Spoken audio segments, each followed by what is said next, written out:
Lionel মেসির assist থেকে Lautaro মার্টিনেজের দুর্দান্ত গোল। দর্শক, অ্যাঙ্গোলার বিপক্ষে ম্যাচের শুরুতেই এগিয়ে আর্জেন্টিনা। লাউতারোর অ্যাক্রোব্যাটিক ফিনিশিংয়ে আর্জেন্টিনা এগিয়ে অ্যাঙ্গোলার বিপক্ষে। দর্শক, আন্তর্জাতিক প্রীতি ম্যাচে অ্যাঙ্গোলা আর আর্জেন্টিনা মুখোমুখি হয়েছে, যেখানে লাউতারোর দুর্দান্ত গোলেই আর্জেন্টিনা এগিয়ে গেল প্রথমার্ধে। দর্শক, এই ম্যাচের প্রথমার্ধে বেশ কিছু আক্রমণ চালায় আর্জেন্টিনা, যেখানে ম্যাচের 18তম মিনিটে লাউতারো মার্টিনেজ দুর্দান্তভাবে বল বাড়িয়ে দেন মেসির উদ্দেশ্যে। তবে গোলকিপারকে একা পেয়েও মেসির দুর্দান্ত শট সেভ করে দেন গোলকিপার। আর্জেন্টিনা 18তম মিনিটে এগিয়ে যাওয়ার কথা থাকলেও মেসির অসাধারণ শট সেভ করে দেন গোলকিপার। এরপর ম্যাচের 38তম মিনিটে মেসি পেয়ে যান আরও একটি গোলের চান্স, তবে সেটিও বাইরে দিয়ে চলে যায় গোলপোস্টে। কিন্তু গোলের জন্য আর বেশি অপেক্ষা করতে হলো না মেসিদের। দর্শক, প্রথমার্ধ শেষ হবার আগ মুহূর্তে মেসির অ্যাসিস্ট থেকে ব্যবধান করে দিলেন লাউতারো মার্টিনেজ। মেসি বল বাড়িয়ে দেন লাউতারো মার্টিনেজের উদ্দেশ্যে।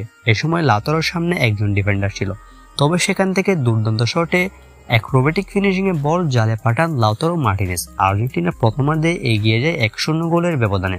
দর্শক, বর্তমানে আর্জেন্টিনা প্রথমার্ধ পর্যন্ত 1-0 গোলে এগিয়ে রয়েছে এই ম্যাচে। এখন দেখার বিষয় শেষ পর্যন্ত মোট কতটি গোল করে আর্জেন্টিনা।